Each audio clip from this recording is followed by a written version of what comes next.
I'm Adam Padu, and it's time to master the art of real heart alignment, where you live, work, and play from your personal power as energy aligns, your gifts flow, and life simply works.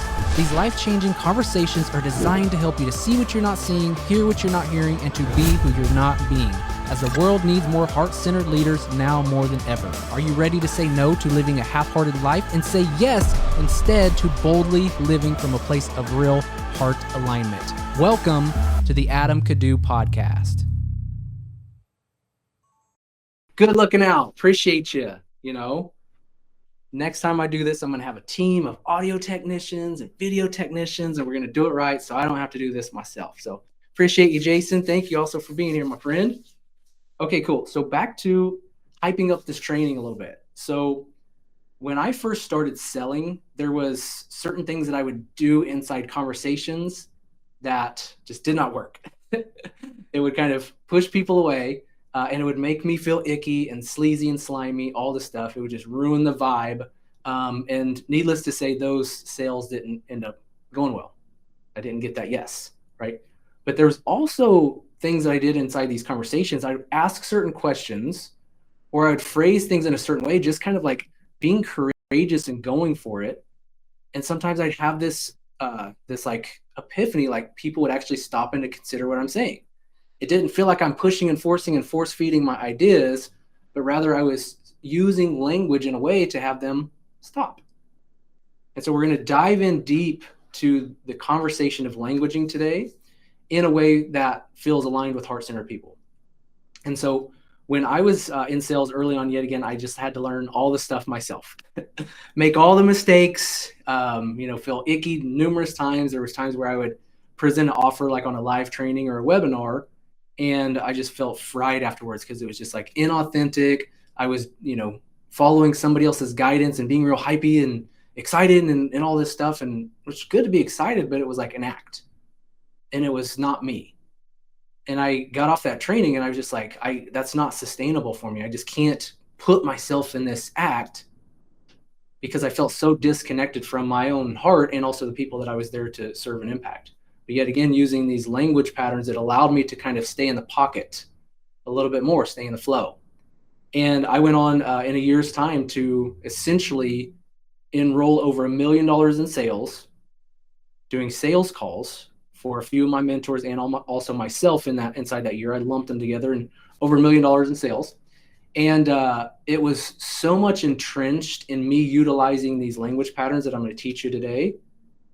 And, I made a tremendous amount of money off of that with commissions and things of that nature. And also when I coach, I'm using these same patterns. And so there's something beautiful about being able to use language in a way to get somebody to shift. And I'm saying this because I would love for you to take this work very, very, very considerately, if you will. Even to the idea of like this training in your mind, just say, look, this is a $10,000 training. I've invested $10,000 in this training because you're going to get $10,000 or more outside of this training if you utilize this work.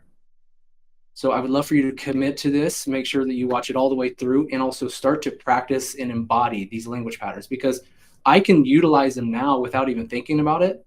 But there was this element for a while of them, I was having to practice and, say things in a certain way. So let me get my bearings here since the audio, we're all good there. So I'm going to share my slides and we'll just get off to the races. Okay, cool. Okay, cool. So yet again, heartfelt persuasion and language. Anytime I use the word just standing alone, persuasion and influence, it seems to have this masculine energy to it, this force, almost like some people even say it's just like those words bring up manipulation, right? And so I want to make sure that this conversation here is from this heart-centered place of caring about people and wanting the best for people. And also just to ground back in training number one. So training number one, we talked a lot about energy, about how we're viewing sales, how we're viewing life, and how we're viewing business. And if we have a lot of baggage or a lot of, experience that we didn't feel good about, that we didn't get the results we're after, that felt heavy and hard, and we're carrying that with us today. And we continue to try to muster up the courage and push and force and do what we can to, navigate this from this disempowered place. That's what leads to burnout. That's what leads to this place of just like, this negative self-talk, talking to yourself like it's not going to work or whatever the case may be.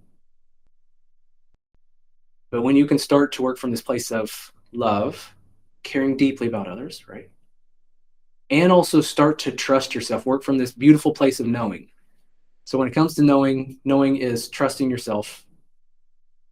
It's trusting the universe. You're in a great place. You're being provided for. You have energy that's moving through you, that's supporting you, that's helping you right here and right now where you stand today. And I know sometimes it's like, not in my life. It's me and me alone, and I'm doing it all by myself. And I don't have any support, right? But we are always supported energetically when it comes to the energy that's around us and keeping us alive and moving through us. And so the ego wants us to think that it's me that's doing all this, because the ego wants to be like, I got this success, right? But we got to be able to let go and trust and know a little bit more. So trust yourself, trust the universe, and trust the process. Because sometimes we do certain things, or you might try one of these language patterns at some point, and it just didn't quite pop the way you hoped it would. It's just like, we don't want to just place baggage and meaning on that. Like I said before in training number 1, there was times in my life where I had sales conversations that just went horribly, and I easily could have thrown in the towel and be like, this isn't for me. This doesn't work for me. I'm not cut out for this. But instead I was like, doesn't get much worse than this. Let's keep going. So trust the process. Try some of this out, feel into it a little bit, and just see. It's like a jacket, right? You might see that jacket on the shelf. It's a nice looking jacket. I think it's my size. Yep, it is my size. But you don't know if that jacket is going to fit unless you try it on. So try some of these on for yourself. And also, I love learning. I'm a big student of learning. But we can also get stuck in this massive entrepreneur place. And we also talked about that in training number 1 as well, just like being passive or just dabbling, kind of half in, half out. Oh, I'm working on, I'm getting ready to put an offer out, getting ready to do this. If we're constantly getting ready to get ready, and we're not showing up. So start to see it as like, I'm doing it. I'm not getting ready to, I am doing it. And also, yes, we could learn and learn and learn. This was me too. I had so much information from so many great resources and mentors through the years, and it was just going right here, and that's it. Until I started practicing and showing up and, conversing differently, and even, just implementing. We got the consumer, right? That's just consuming. We got the producer that's actually going out and making a change, helping people. So, heartfelt persuasion and influence, language patterns, and objection busters designed to get your audience to move and to buy. And I promise you, the land we're in today, people are stuck in their heels a little bit more, right? Because we're in this uncertain world, and uncertainty leads to stagnant, leads to back on our heels. I like to use the cavemen and cavewomen example. Back in the day, if it was a foggy day, or if there's new things in the environment, they're peeking out of their cave, thinking about going hunting that day. But if it's foggy or rainy, or they just can't really get a sense for the elements, it doesn't feel certain that they're going to stay, right? And so we're designed and engineered in the same way. We want certainty. And this was me early on in business. I would not go and put an offer out unless I knew for sure that somebody would buy. So I was like, and it was the thing I was afraid of the most for a very long time. Was like, what if just one person buys my group coaching offer? How will that look, right? And I'll have to do this whole thing for this one person, and all this uncertainty, and not being able to fix my mind, not on being able to predict the future, but being able to cast that future and that intention in a way that allows me to stay excited and to move. And so start to see that in your mind. But I'm telling you, people are back on their heels. And if we are marketing the old school way and just trying to push and force and guilt and poke and prod, where they can't really see where your heart is, they can't get a sense for who you are and how you can help them, they're going to stay back on their heels. They're not going to buy. So in speaking differently, we have an opportunity to get people to move and to buy. And I will say, please, please, please use this training for good. It's kind of cute for me to say this, I feel like, but this is serious. I mean, this stuff, like, you and I'm not going to say you can get inside people's minds, but it really does. Some of these language patterns, and I'll have you try them on for yourself and see this for yourself. It really does have this effect to where it jars your thoughts a little bit. It's just like, it almost confuses you for a quick second. And so use this training for good. And please don't coach or sell to your significant others. Never a good idea, right? Never a good idea. If you want to practice these on them, you can probably just let them know in advance. But yeah, use this for good. Use this to help somebody. If there's somebody that is kind of stuck in the mud in their thinking and their way of being, then you can come into an agreement with that person. Say, hey, look, I'd love to talk through some stuff with you. Is that okay? Are you up for that? Are you in a good place for that? Yeah. And if you get agreement, then absolutely you can use these. But please, yet again, don't be trying to use these for anything other than good. And yeah, a lot of people are stuck in this problem frame, right? You got this frame, they're stuck in this problem frame. And you want them to move and to buy your solution, right? Because you know you can help people, you know you can change lives, whether that be your coaching, your courses, your consulting packages. But they're stuck in this problem frame.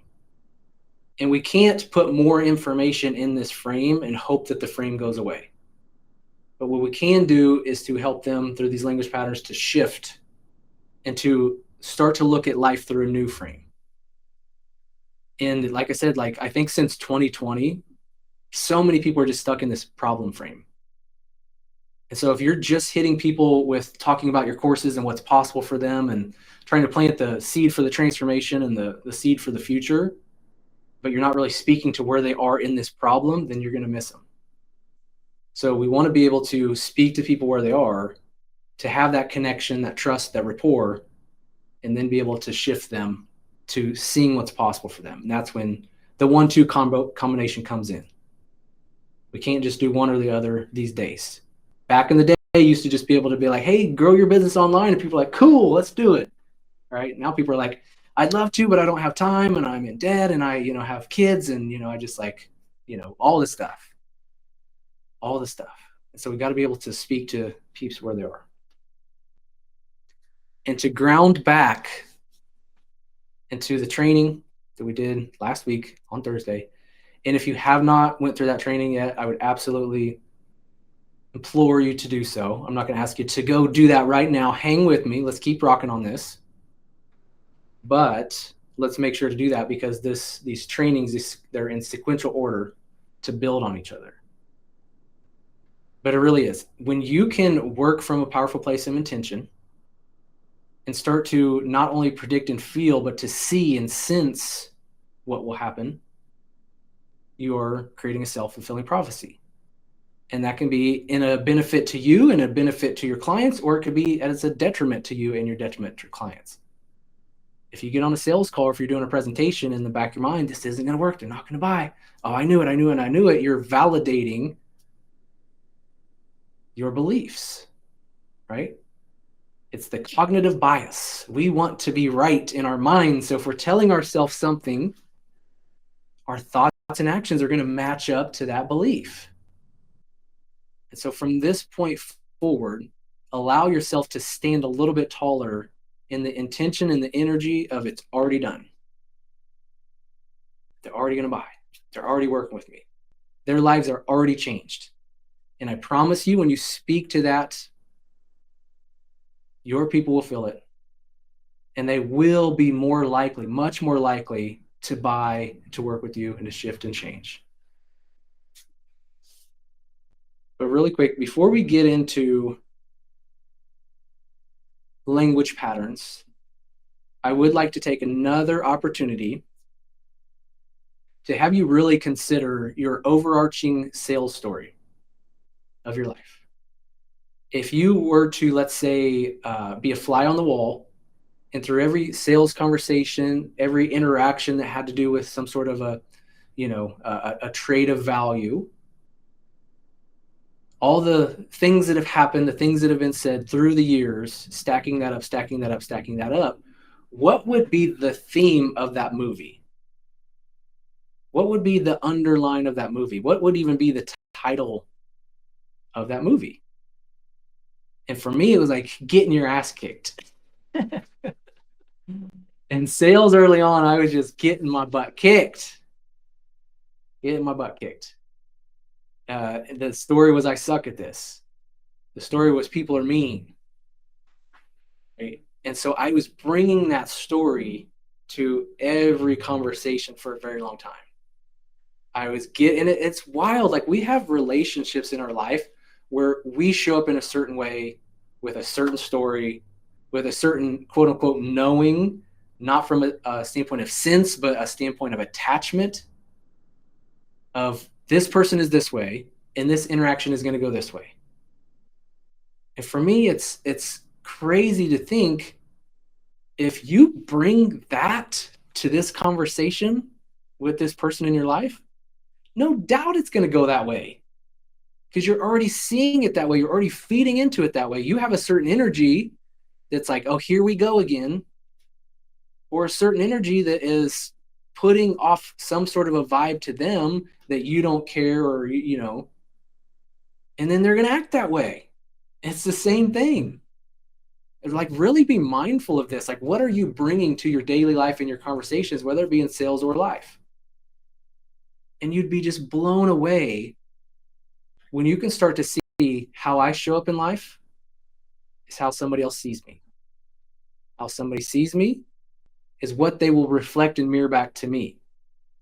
And what is reflected and mirrored back to me is what I grasp onto is my identity and how this goes, right? There's cause and effect. We can't give all our power away and say like, hey, I showed up. And sometimes you do. Sometimes you'll show up in this beautiful state. You're clean, you're clear. And they still have some problems. That's fine. But check in as this cause and effect. What are my thoughts putting out? What is my energy putting out? What is my vibe putting out when it comes to the conversation and the relationship between me and this person? And if you can shift that, yet again, and what's cool about these language patterns too is you're going to be able to use these on yourself. You're going to be able to shift your own thinking on a dime using these patterns as well. You can self-coach, but also you're going to be able to navigate conversations much more gracefully. So tune into that and really see what is the story, the overarching story about sales and business right here, right now. It's hard. Nobody's listening. This doesn't work. This works for other people, but not for me. And then we try to show up and we try to open our hearts, but we have this self-fulfilling prophecy right in front of us and we're putting it out and getting data back that's mirroring it back to us. And we get to be right. Confirmation bias. I told you. So I would love for you to conceptualize all this stuff, even see it in your mind, all the sales baggage that you've picked up through the years, and just grab a hold of it, put it to the side in the imaginary garbage can, and let that stuff go. There's still some lingering. Take it, let it go. Take it, let it go. Or if you want to take it, bottle it up, put it in a hot air balloon, send it to the moon or the ethers there beyond, then do that as well. And I can even feel in doing that quick load exercise, I'm like, let go some energy, right? And we have the capacity to do things like that. And I do exercises like that all the time in my Heart Center Selling Mastery program because these subtle shifts, it becomes a compounding interest sometimes. If we can let go of our sales story, if we can reframe certain experiences, if we can get new wins in life because we're showing up more present and more powerful, then all of a sudden we can feed that. And we no longer have all this baggage holding us down, but we have this goodwill and good energy that's lifting us up. So checking in with your sales story.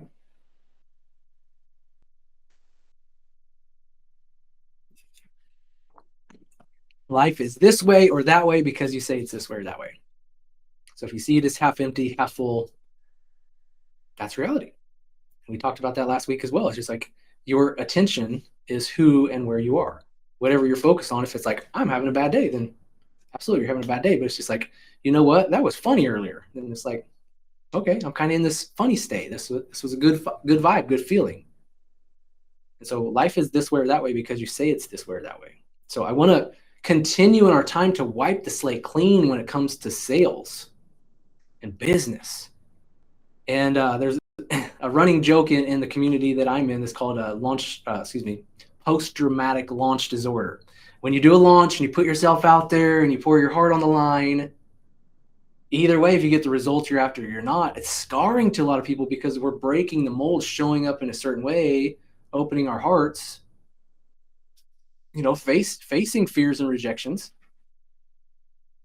And afterwards, sometimes it's just like, whoa, that was crazy. Ah. But any meaning we place on that versus just like, man, okay, cool, I learned a ton. Just imagine what's possible from right here, knowing what I know now. Versus, I got my butt kicked, or that didn't go as planned, or maybe I'm not cut out for this, all this stuff. So life is this way or that way because you say it's this way or that way.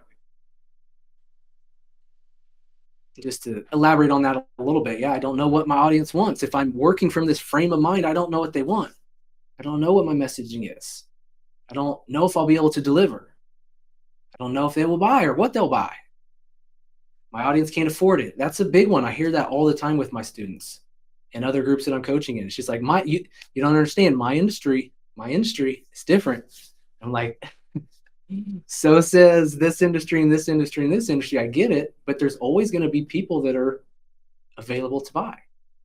It's like we have people that shop at Walmart for clothes, and we have people that shop at like Neiman Marcus for clothes, right? There's a market. So that question makes me think just from a language pattern, just like nobody will buy. Well, yeah, some people buy. Well, cool. How many people do you need, and how many people do you feel would need this and invest, right? So it's just like even shifting this limited, closed off thinking, and there is this closed mind versus an open mind. And if we can get people to be more open and consider certain things just by how we speak to that, it changes the game.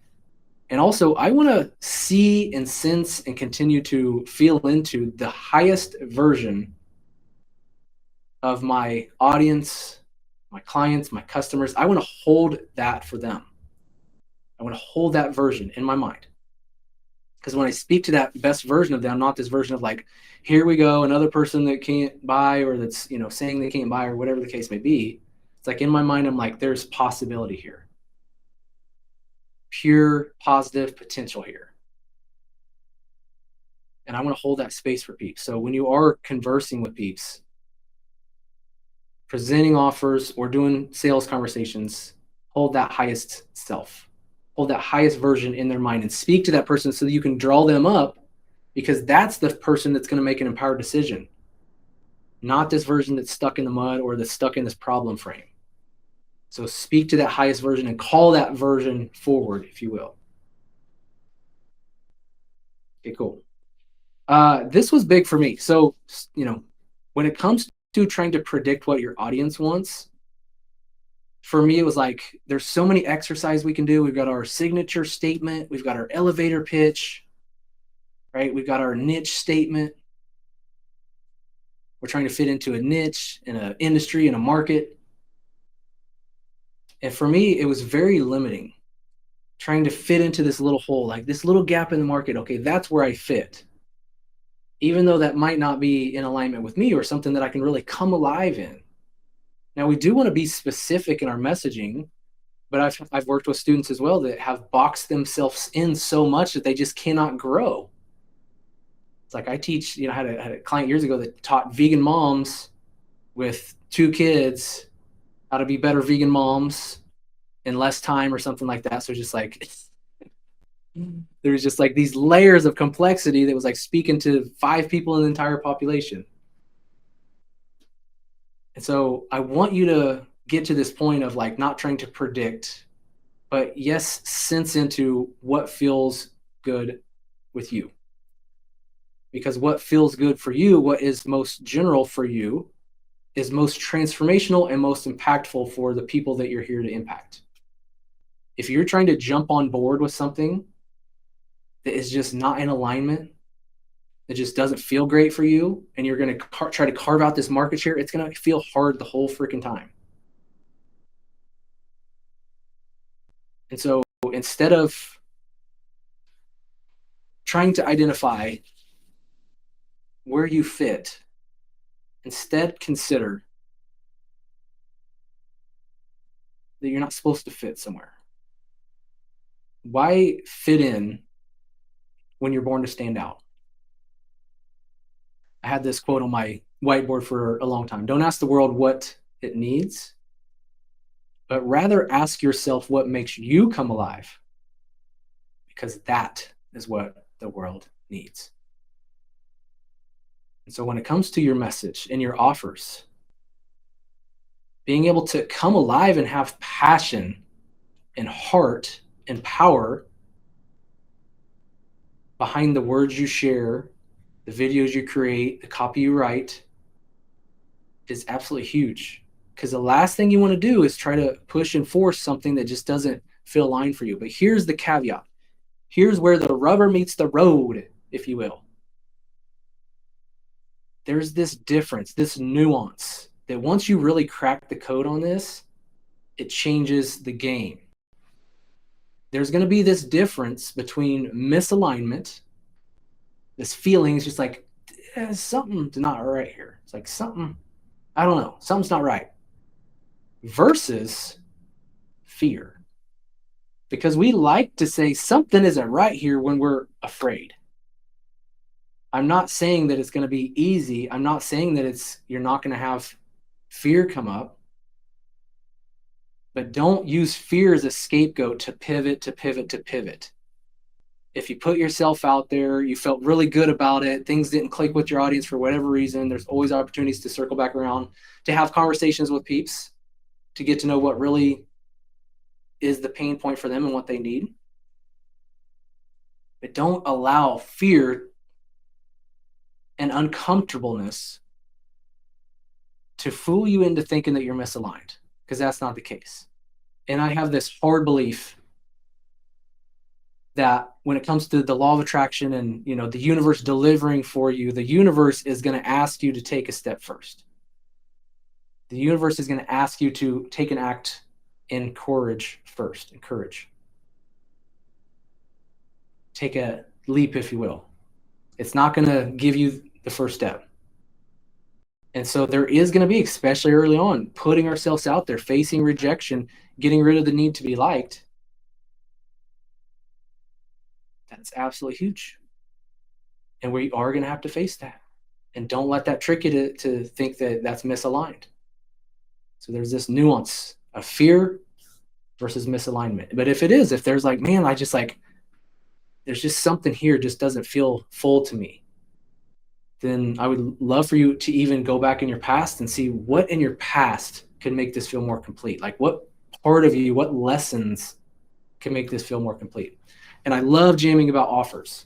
It's my favorite thing to do because my offer early on, it was like so hard to put something together. And I got feedback from James Wedmore, a mentor of mine, years ago when I was putting an offer together. And he was like, dude, this is like boring. This sounds like every other course and, program out there. It's like training number one or, module number one was like, know thyself. And training number two was like, cast thy vision, right? I thought those were good names. I thought those were good titles, but it's just like, yeah, I get his point. Now. But it is like fleshing out your offer, because when you nail your message and your offer, they become one and the same. Your message feeds your offer and your offer feeds your message. You start to become more synergistic, more clear in your thinking, more clear in what you're sharing, to build more demand and desire for what you're doing. Okay, cool. Okay, so there I am. Back to the conversation of staying in the problem versus the solution. When you can start to see, and we'll start inching into the language patterns a little bit more, when you can start to see that there's your ideal customer, your perfect client, your audience is all walking around with that box on their head, that paradox box. They have a glass ceiling of what they think is possible. They have attachments to their life and how they've done things in the past and how they think they need to do things. They have attachments to their stories. They have attachments to what they think is possible. And on the other side of the box, you have certain expectations. Casting out in the future, I expect this to happen. I expect it to go this certain way. And at the bottom, we've got the rock bottom, the pain, the struggles that people just don't want to hit that rock bottom, right?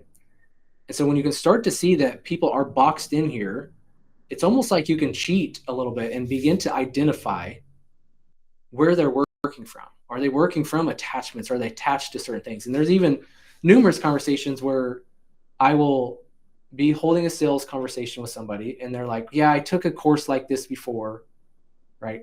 They have this attachment to thinking that this course is the same as another course.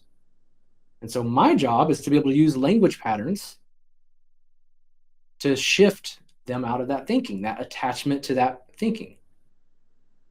So I could say something was like, is it possible that this course isn't a course at all? It's actually a programmed, it's designed with more accountability, more intentionality, more focus to make sure you're staying accountable, to make sure you're taking action in a way that gets you the results you're after. It's like I changed the context, which we'll talk about in a second, from this being a course, just another course. And I changed it to a program, like an actual full program. It's not just, you're not just watching training modules here. You're not just left to your own devices. You actually have coaching and support and guidance. So even just knowing how to shift that a little bit. Otherwise, if they're going to associate this as being, just like every other course, then it's just like every other course. I'm dead in the water there. If I don't get them off of that, because obviously that if that's a deal, they didn't have a great experience with that course before. If I don't get them off of that, they're not going to move. And I don't want to convince or poke or prod. I want to allow them to really have this moment of like, oh yeah, okay, not all courses are the same. And I could see how this could be different than the other one. So I can move them off of that attachment to that spot. So you can start to see with the paradox box where people are working from. And if somebody's working from, I don't think this is possible for me, obviously there's an opportunity for you to blow the roof off the box, show them what's possible.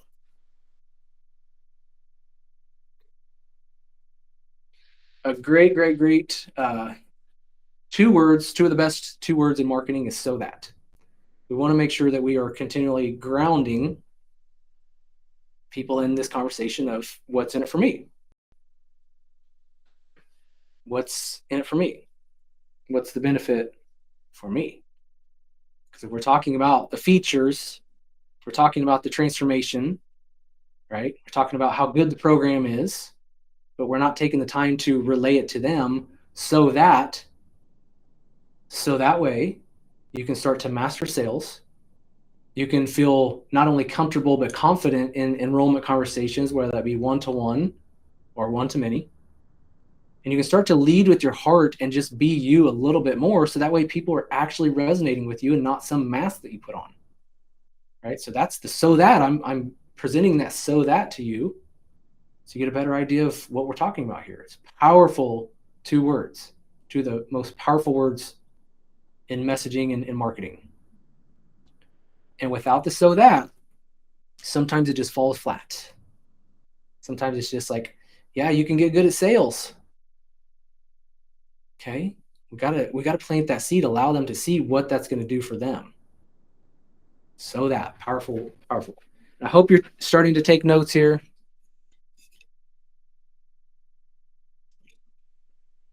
Or shall I say, it's a good idea to take notes. Okay, cool.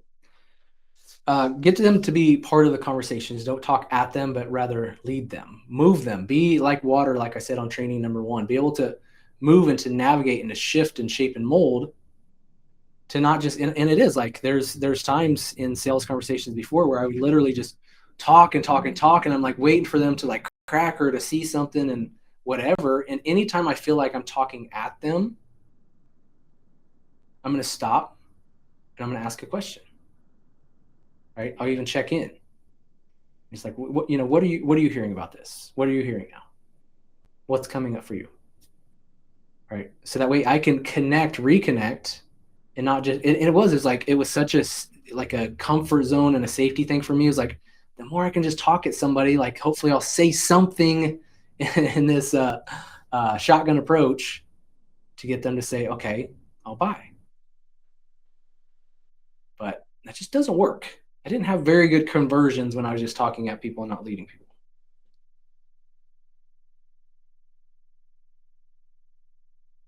Okay. What do they truly want? Always take it a step further. This is a great question. And here's the thing, we'll get into this now is, so this conversation actually goes like three ways. And I'm going to trust that you're going to be able to grasp it in all ways. These are questions for you to be able to ask yourself. These are statements for you. These are objection or belief busters for you. These can also work very, very, very well, like I said earlier, on sales calls, right? So to be able to ask this question on a sales call, that can potentially flush out what's really important to them, what they really want. Because they might come in for sales training, or they might come into a program that's like, I want to learn how to launch my podcast. Okay, cool. That's what we do here. So you're in good company. But when you can ask the question, if I could wave a magic wand and grant you whatever you want when it comes to sales and leadership, what would that be? If you could wave a magic wand and show up in a certain way and have the results that you want in sales and business based off how you sell and how you lead, what would that look like for you? And I would love for you to take a moment to answer that for yourself, because I just feel that we don't often dream enough. We don't often spend enough time in that vision and what we want and what we want to see out of life and business. And so if you could wave a magic wand and I could grant you whatever you want when it comes to running your business, what would that be? I'm going to give you a quick minute to answer that.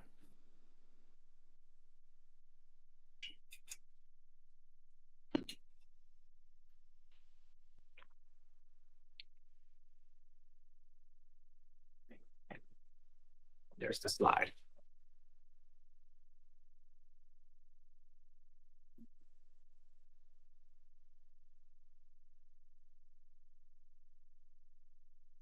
And if you do want to comment in the chat, that'd be awesome too. If you want to wrap that out, I'd love to see, so I can align more with that and speak more to that. And that's what I tell people on sales calls as well is, I want to be able to answer your questions. And sometimes on sales calls, people will just come out firing questions, right?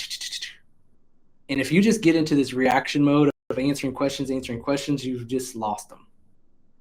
And so what I'll say off the start is, okay, look, I would love to answer every and all questions that you have in our time together.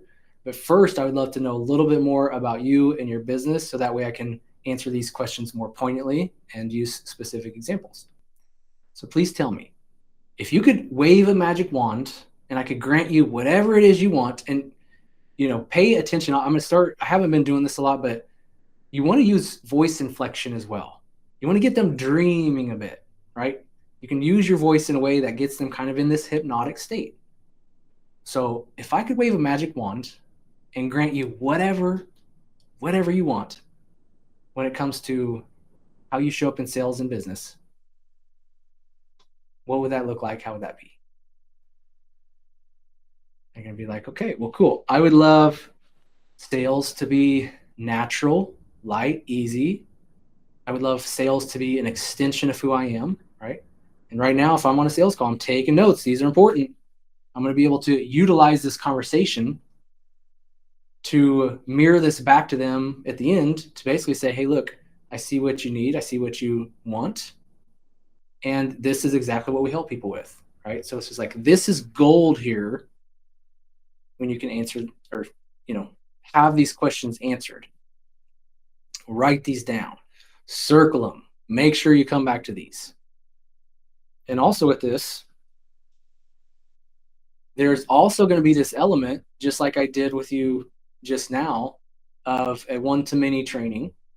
where you don't have the luxury of just having that person answer straight away. Sometimes, going to post in the chat, but like I said, this goes three ways: to be able to ask yourself great questions, to ask yourself, to be able to ask in one-to-one sales conversations. It's powerful.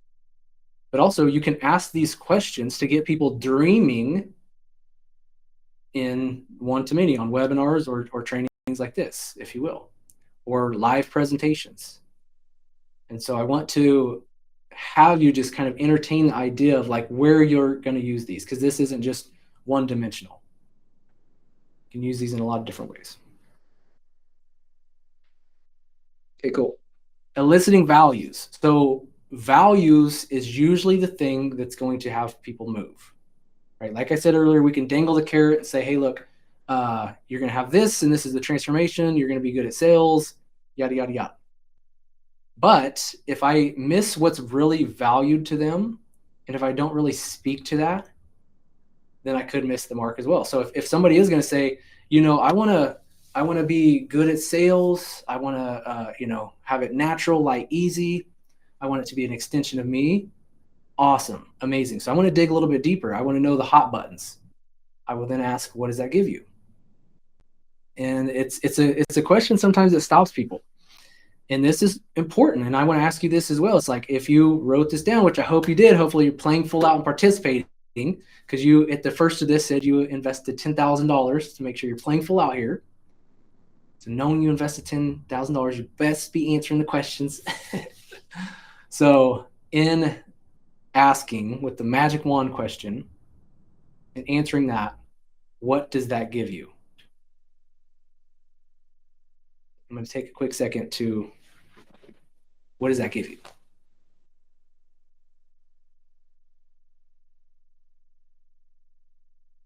Sometimes people will say, it gives me peace of mind. It gives me more freedom and flexibility to travel and to spend time with my family and to just have more adventures in life. Right? Yet again, writing those down. This person likes adventures. This person is family oriented. Person likes freedom, flexibility. Right? Peace of mind is important. Right? So I can utilize this information for this person's benefit. Like I said, we want to use this for good, for this person's benefit at the end of our sales call, if you will, or at the end of our time together, at the end of the training, the presentation, whatever. And so at the end, I can bring this back up. Say, awesome. So it sounds like, you want sales to be light and easy. You want to feel sales is an extension of you. I get it. I was the same way. I couldn't do sales in a way that felt misaligned to who I was. Also, you want more peace of mind, more freedom, and more flexibility. It sounds like mastering sales would be a gateway to give you that more. Would that be accurate? Right? So, and it is. And if they have objections sometimes, I can even pull that back and be like, look, it sounds like you are having trouble with sales, having trouble with showing up in an aligned way, presenting your offers in an aligned way, growing your business. And so what else are you going to do to gain that freedom, that flexibility, to be able to afford to travel more with your family, go on more adventures? What else are you going to do to make sure that you accomplish that right away? All right, so I'm kind of like helping them, and I'm grounding them in what they want in this conversation versus just like, okay, they said they can't afford it or they don't have time for it or whatever. It's just like, if they believe in the process, I mean, they're on this call for a reason or on this training for a reason. If they believe in the process, then I want to help them to see that we've got to do something different to get these results that we're after, to be able to travel and to, have more adventures in life and to, have more peace of mind. If we're doing the same thing, hoping that appears, good luck. I hope so. Sometimes it takes investing and going to that next level in order to make that a reality for yourself. And sales is a great way to do that. It's a great skill to know. Okay, cool. So there's another question. What's stopping you or what's preventing you? So now we got some information on the table, right? We got some information on the table. We understand this person deeper. We're kind of connecting. I'm sharing some of my values as well as, just like loving my kids, wanting to do more fun things with them as well. It's just like that. I'm with you on that. Got this agreement and this rapport. And so a lot of times in sales and marketing, the person who can listen the best and dig the deepest is the person that's going to win the business, is going to win that client. And so now they've shared this with me. The $1 million question is, what's preventing you, or what's getting in your way of having, achieving, or being that? So what's getting in the way of, allowing you to have more adventures and have that peace of mind and to connect deeper and spend more time with your family? What's preventing you from doing that right now? It's like lack of sales. Cool. What about lack of sales? Is are you putting offers out and people are just not buying, or you have an offer right now? So it's like, I'm digging a little bit deeper so I can talk more poignantly to the problem. So that way I'm not just generalizing and trying to lump everybody into the same conversation. I want to know specifics. And it does. For me, it's like I care deeply about people. Said that from day one. Something I've always done as a kid. Like I could feel people's pain, like early on as a kid. I care deeply for people. So I want to know, I want to connect with them. I want to understand them because I genuinely want to help them. And it's so much easier to help somebody when we can lay out the specifics, lay out the puzzle pieces on the table, so we can start putting some things back together to see if this is a good fit for both of us. So powerful stuff here.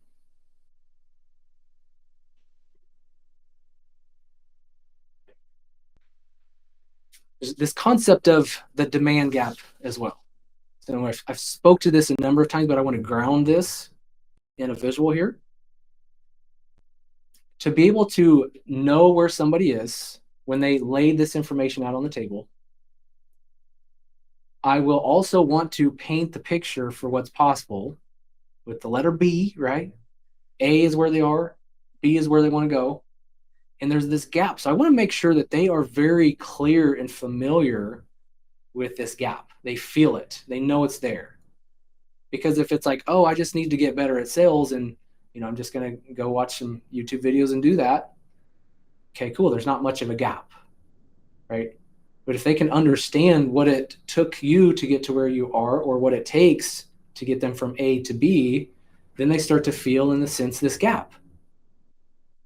And what's beautiful here is this is where your program and your offer comes into play. The way you help somebody is what gets that person from A to B. So you start shifting that conversation, knowing that you've got a lot of goods on the table, knowing that you know where they want to go, who they want to be. You can start to have more conversations about that gap, that middle, and how you're going to help to get them from A to B.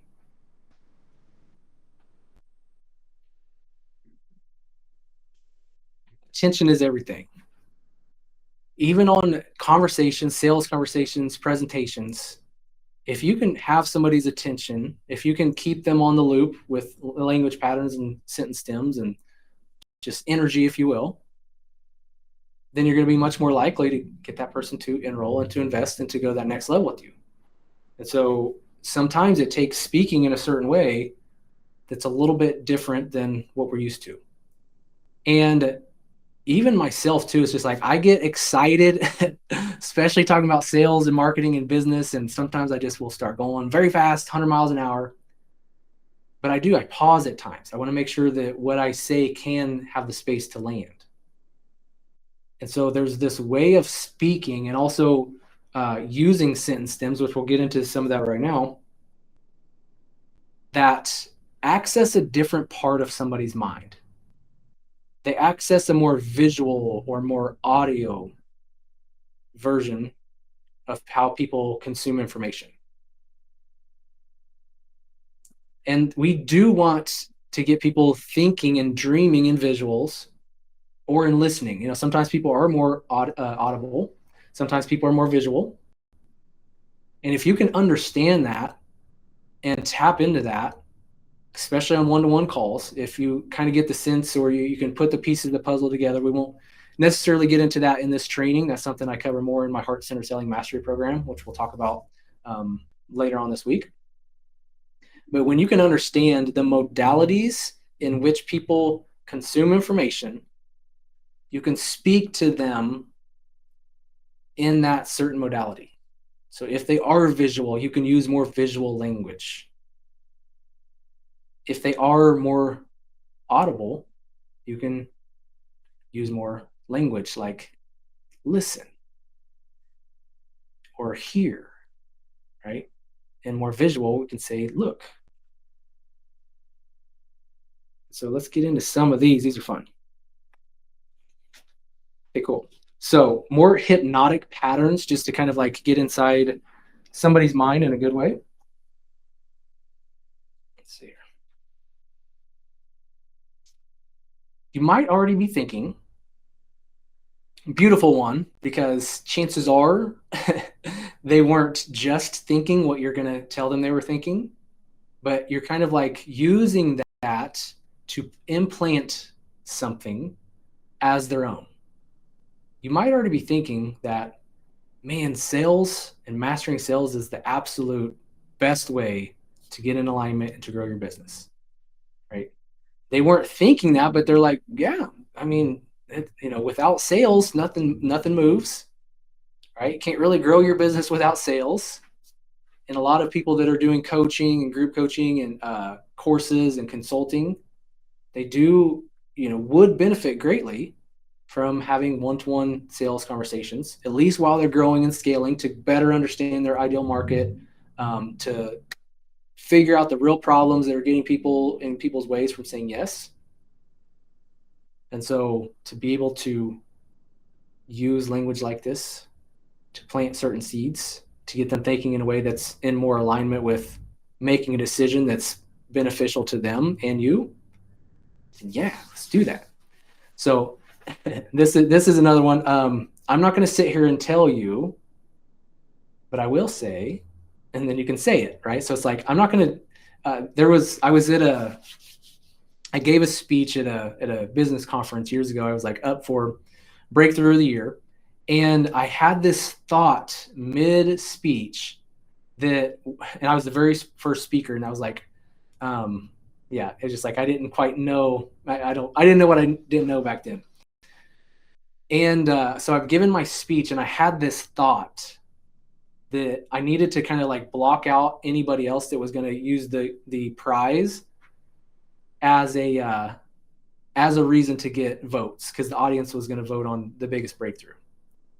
And so what I was going to say is like, I'm not going to sit here and tell you what I would use the money for. And I'm not going to sit here and say, my wife and I at the time, we were trying to conceive and, we're thinking about going the IVF route to, use some science to have a child. It's going to be like $20,000 or more. I'm not going to sit here and tell you that I'm going to do that for the money. But what I will tell you is that if you do vote for me and you connect with my story, you're not voting for me, you're voting for yourself.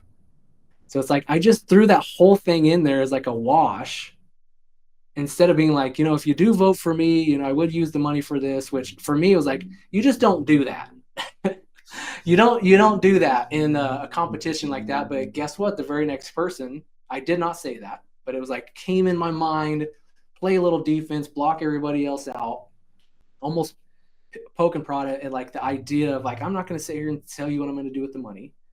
But I think the very next person that spoke did say something along the lines of like what they would do for the money.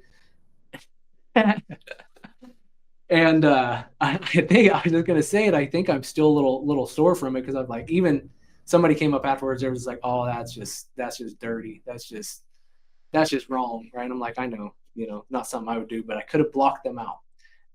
Long way to say that's a powerful statement there. Is like, I'm not going to sit here and tell you and then tell them what you want them to know, but I will tell you, then you can say something else. So you just kind of just slid that in there. It's a little hypnotic, right? Okay, cool. What's the next one? So after you finish watching this live video, so for me, that's a command that's like essentially saying you are going to watch this whole video, right? It's going to be obvious to you that there's this, and I can just wrap and, put something in there right now. It's going to be obvious to you that there's a certain way to approach sales, certain way to approach leadership, certain way to approach business. That when you align with that, when you show up with that energy and that intention, and you clean the slate of like all the past baggage you've had about leading and selling, it's going to be obvious to you that when you shift to this powerful place, sales becomes a lot easier, a lot more impactful, a lot more intentional, and you're going to have more people ready to buy. So I'm essentially presupposing that they are going to watch the video. So it's like, I'm not going to tell you that, after watching this video, I'm getting a little goofed up here, but yeah, after watching this video, so I'm presupposing they're already going to watch this entire video, which maybe they were, maybe they weren't. They are going to be more likely to watch this entire video now that I said that. So plain and simple, this video is about one thing. So I want to get their mind focused. Plain and simple, this video is about one thing. And that is never feeling salesy, sleazy, or pushy ever again. So it's like they're coming into this video or this training, whatever I'm presenting, from this focus, and not just like anything and everything could be in this video. So now we have this understanding, this agreement, this one thing that they're going to focus on is never having to be salesy and sleazy again. Most successful people, so if you say most people want to have sales results, and they're doing, flashy things on TikTok and Instagram and trying to go insta famous, right? So I'm telling a wrong way to do something. And just hope that it leads to a number of new audience members, and they just hope that they can sell something. They hope people are just going to reach out and be like, here, how can I work with you? Here's some money, right? But you're not most people. So I'm calling forth the version of you. I'm talking to this higher version of you. What successful entrepreneurs do is they break down and understand sales from a more psychological and unconscious standpoint. So that way, when you are speaking to people in your videos, it's not just to try to get, insta famous and get virality, but you're saying things in a way that creates this demand, this desire for people to want to work with you. So I'm essentially just giving an opportunity to say, hey, look, these people, they're kind of missing the bus, and there's a lot of people doing that. Maybe you're doing that, trying to go insta famous, but you're not most people. So I'm moving you from this camp to this other camp. So it's very, yet again, hypnotic. The fact that you're reading or watching this, the fact that you're sitting here watching this training, means that you are heart-centered, you do care about your people, and you want to get better at sales. Right? So I can put that out there. The fact that you're watching this is kind of like a yes statement. Yes, I am watching this, or yes, I am reading this if I'm writing copy. The fact that you're doing this, and when that's a fact, what I say at the end of this sentence essentially becomes a fact as well. The fact that you're reading, watching this, yes, we're in agreement here because I am reading, I am watching this, means that you're heart-centered and you want to get great at sales. So even if that wasn't like the intention or where your mind was at, it's just like, okay, 1 and 1 plus, or 1 plus 1 equals 2 here. So are you catching this? Are you seeing the value here? Are you taking good notes? Let me know in the comments. Yeah, I mean, this is something that, yet again, I started, excuse me, my nose is itching.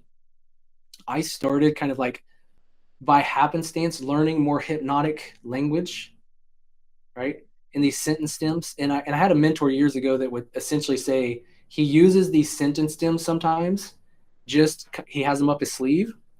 And sometimes he just doesn't even know what he's going to say after them. So it's like, you might already be thinking, and then he just doesn't even know what he's going to say, right? So it's like, then at that point, he's like going to roll into something. So he's utilizing these sentence stems, these hypnotic sentence stems, throughout his videos and his trainings and his sales conversations. That kind of gives him an in to be able to like have these impact statements, if you will. So very powerful here. And even if you take 1 or 2 of these, implement these, you might see that they have an impact on your life. So let's keep going. We got more. Okay, so visual. Imagine for a moment you are traveling the world, you're with your family, you are just having a freaking blast. Maybe you're on the beach, maybe you're on the mountains. You tell me, imagine for a moment, you're just having this adventure this time of your life. And you can trace back the steps of what got you here.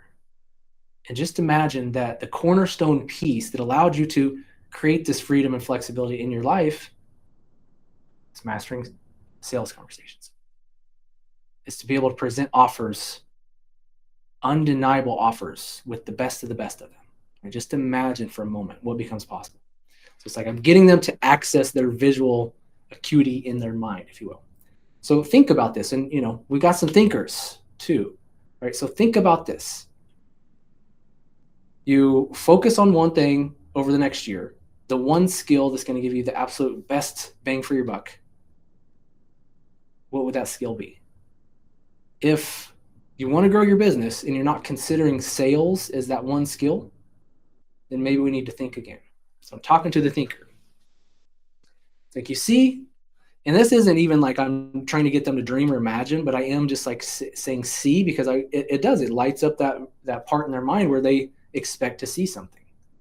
Not so much as like imagine for a moment, but like, you see, understanding how people's brains work, understanding the biases that people work from when it comes to buying decisions, why they do certain things, why they don't do certain things.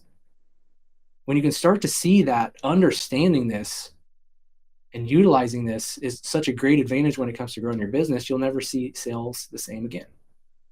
Just like saying see. I could say, look, this is a great kind of pattern interrupt sometimes, because if somebody was to like say, look, you would want to look, you kind of stop and look. So it's like, look, I don't have to be the one to tell you, and I can implant whatever I want at that point. Can you see how mastering sales could indeed bring you more freedom and flexibility, more joy and adventure in your life? Yes or no? And let me see. Like, listen, and this is yet again for the listeners. We want to be able to identify, especially in one-to-one conversations, by what people say. Sometimes it's like, I march to the own beat of my drum, right? That's probably a auditory thinker, or processor, if you will. Where it's just like, yeah, they'll say certain things that just clue you in. And if it's like somebody says, I just don't see that happening. With that language, they maybe are more visual, if you will. So it's like, listen, the last thing you want to do now is to just continue to do the same thing, to go out and try to become insta famous and hope that works for you, when you don't really understand sales and sales psychology and how to present offers in a way that's aligned with you. And now is a great command as well. So now we're going to shift gears, right? So it's just like we can say things like that to kind of like stop and catch people's attention. Look at those words and feel into, try it on, like I said, like a jacket. Feel into, when you say those or somebody says that to you, what effect does it have on you? Does it have you stop a little bit, right? And I told you in this training, this is such an impactful piece. And I gave you the quote on day one. It's like, we've got to be able to stop the world. We got to be able to stop people in their tracks, because there's so much scrolling, so much information going on. So let's stop the world with speaking more hypnotically, if you will. Okay. So sometimes people are more internally referenced. And so if I'm to say, you need to consider, or why haven't you done this? Or you need to master sales. If I'm force feeding you, sometimes that just is triggering to people. And yet again, check that out for yourself. So instead of, and it is like, you can say you in this conversation, right? But if we are being a little bit more aggressive, if you will, or pushy with using the word you, then sometimes that pushes people back on their heels. And that's not what we want. We want people leaning in, interested, and we don't want to trigger people and push people away. So instead of saying you need to, say you might consider. You might consider that in understanding sales and mastering sales, you would see a huge uptick in your sales and how you approach business. You might consider that. What would happen if you just focused on sales for the next 6 months? If you just focused on leadership and sharing from your heart, being hyper intentional with the work you do, by caring about others, what would become possible? All right. Have you considered that the reason your sales are suffering is because you kind of avoid and don't really like sales? And I could flip it back. What would become possible if you did really like sales and understand sales and got really good at sales? It's a good idea, right? It's a good idea.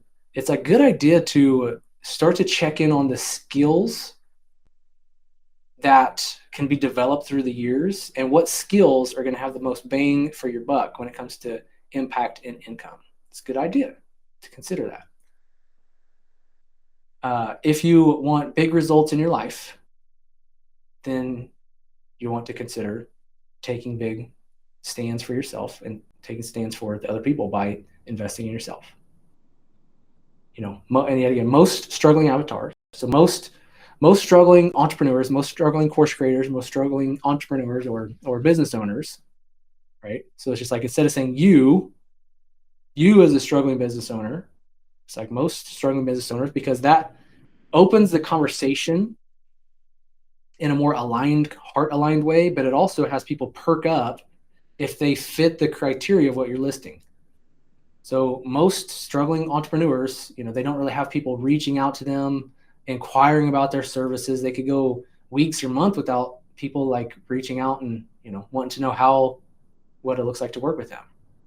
Right. So if somebody fits that criteria, it's like me, I don't have to say you don't have people reaching out in 2 weeks or whatever. I can just bring it up, because we want to have our own experience. We don't want to be sold to or force fed or pushed or prodded. That was the old school way of doing sales. It just does not work anymore. And for a heart-centered person, it's just like, it's not how that would burn you out if you were trying to just like be more masculine energy, hard charging, pushing, forcing. You die a slow death inside. So take that into consideration. You take that into consideration. I don't even like joking about it, because I'm eternally referenced. If somebody's going to say like, you need to do this, I do. Are you sure? And my slides are getting a little condensed, so we got some words are getting cut off here because I put them on my iPad here. So the most powerful type of content. Most people think it's motivational and informative, like rah rah, get it going, hype them up, which has its place, right? Or informative. So it's just like, here's the steps, here's how to do this, here's what you need to know, just information. But the most powerful type of content is actually designed with the intention behind busting beliefs and shifting perspectives. Because when people are stuck in who they are and how they see their life and business where they are right here and right now today, you could force and push and give them more information, more overwhelms, probably what's going to happen. You can motivate the heck out of them, but if they have rigid beliefs that are not allowing themselves to move, then you could be blue in the face motivating them and giving them information, and they still won't shift. They still won't move. But if you can get very good at getting people to shift, busting beliefs, busting objections, shifting perspectives, if you and I are just on two different ends, we're seeing something that's just not matching up. No, this is the way it is. No, this is the way it is. There's no part of me that's going to just get louder and give more information and more facts and stuff. We're at this bypass. But when I can come over to this side and say, oh, I see what you're seeing here. I'm going to connect with this person. I see what you're seeing here. And I absolutely see why you see it like this. Like, I can see it exactly. If you would come over to my side and see what you see if there is a difference in how you see things from there. So it's like this connection, this rapport is always going to be instrumental in all what we're talking about for the rest of this training. With all the language patterns, we could use these language patterns, but if somebody just like, this person doesn't care about me, they're pushy, they're trying to make me feel guilty and all this stuff, we've broken agreement and rapport. We want to make sure we stay in an energetic aligned place with these peeps, because if not, we're just going to push them away. And yes, keeping your beliefs are keeping you stuck in the past. Poor me. And we all have beliefs. Some beliefs serve us. Some beliefs hold us back. And this is an opportunity for you too. Just what are the beliefs around sales? What are the beliefs around leadership? What are the beliefs around business? What are the beliefs around your offers or your courses or your message? We are meaning making machines. And that's why it's so important, yet again, referring back to training number 1, where we can work from this place of powerful presence. Wipe the slate clean. Let go of the meaning and the baggage and just be here and move forward from this place of pure positive potential, because that is what you are. And that is what we do. And so you can show up. We don't have to go, to therapy and like go and elaborately break up all these beliefs in our minds. Yes, do that work. Absolutely. But when you're present, you do not have that box, that paradox box on your head. When you're present, you can sense and see things that you can't when you're in your beliefs and stories. And so when you can begin to train yourself to be more present, more still, more quiet, more alive, then everything we do from here has much more of an impact. It just works that much more better. And sometimes we can see, oh man, this isn't the right approach. I was going to say something here, but I can tell they're just really sticking on something. I got to dig a little bit and figure out what's really getting in their way right now. And we just can't get to that point if we're trying to make the sale, or we're just like so busy in our minds, or trying to look a certain way and not wanting to look foolish. We just can't see what we can't see when we're so busy in our mind and busy and anxious in our bodies. So all what's left in this conversation, really make sure 2 things are happening. 1 is you're very present. You're seeing what you can see. You're seeing what you might not see without being present. You're seeing the unseen. You're seeing the questions under the questions. You're seeing when they're putting up smoke screens. Oh, I can't afford it. Oh, I don't have time for this. All right. Able to, there's something here that just feels a little misaligned from our earlier conversation and how this person was showing up and what they were saying. There's something here. I want to ask some questions around this, right? And so presence, and yet again, that agreement and rapport. Early on, I was doing a whole bunch of calls, which we'll talk about on day 3. I am going to give you some even like prompts to share online. If it is like, hey, look, I want to get more people on some calls. I want to grow my business. I'm actually going to give you some real life examples that worked well for me that I know that can work well for you as well, to use.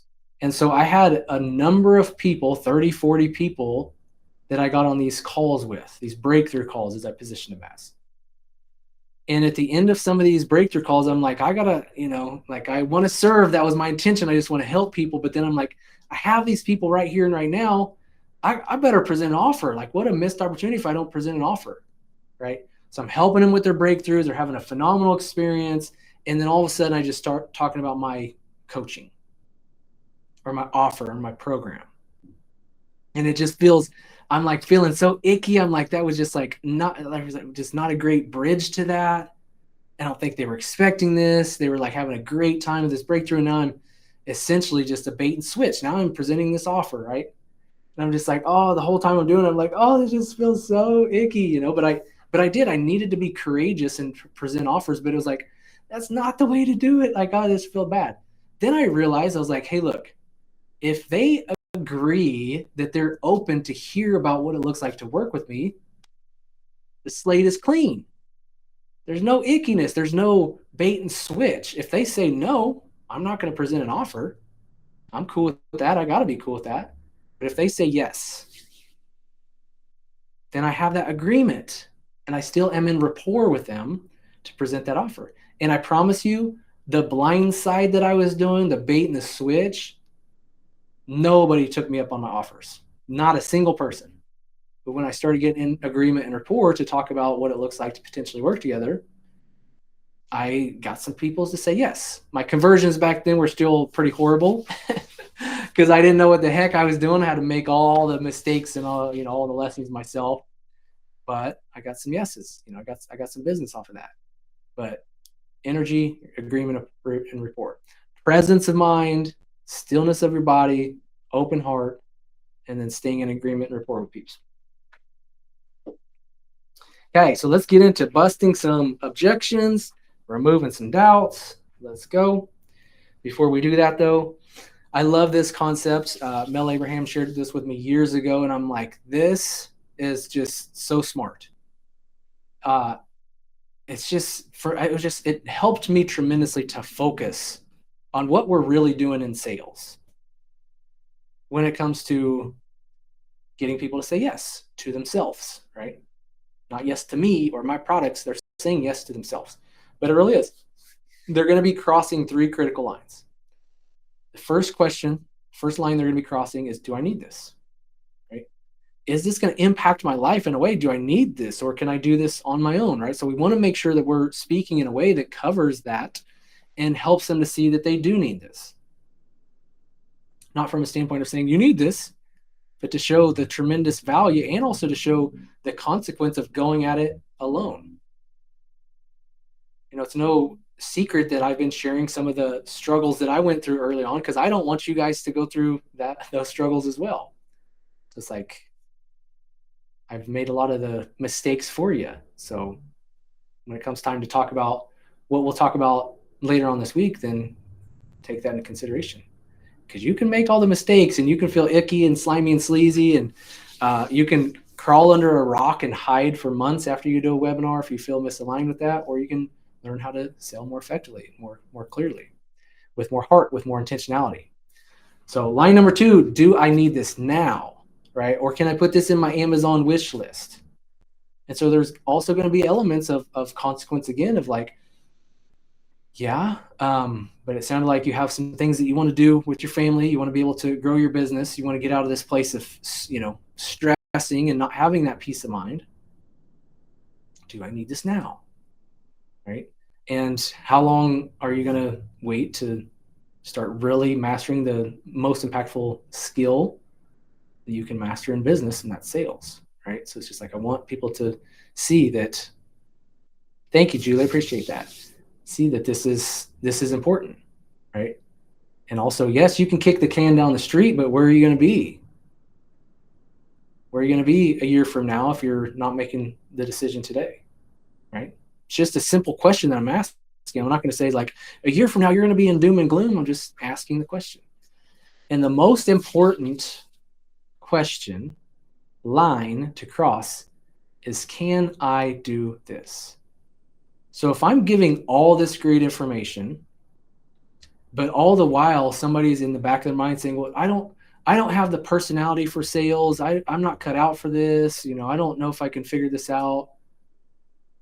Then I've missed it. I've missed the mark. But if I can show that, yes, there's actually a way for even the most introverted people to get good at sales, and the most empathic people to get good at sales and to enjoy sales. I mean, it would like fry me yet again. When I was doing sales early on, it was just like, it would fry my energy, it would fry my circuits. I got to a point where I actually love it. Like I crave these at-bat moments where I can help somebody to see what they're not seeing, to make an empowered decision for themselves. So can I do this? And if we don't get people across these 3 lines, do I need this? Hopefully, they understand that they need this. Hopefully they can see that the path you took to get to where you are is not one for the lighthearted, for the weary, if you will. Do I need this now? Right?